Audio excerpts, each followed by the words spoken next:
5 things you should not do during your menstrual period. During our menstrual cycle we can suffer some disorders that are heavier these days. To avoid suffering from these symptoms, some remedies must be taken into account. Tips during menstruation. 1. Do not alter your pace of life during these days. Stress is an enemy in menstruation, and to avoid it are very effective methods of relaxation. Also, do not avoid exercise that can act as relaxing because of the ability to produce endorphins.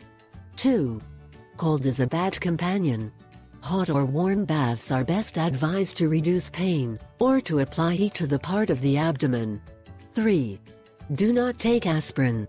Acetylsalicylic acid has an anticoagulant effect, and this will cause bleeding more abundant than usual.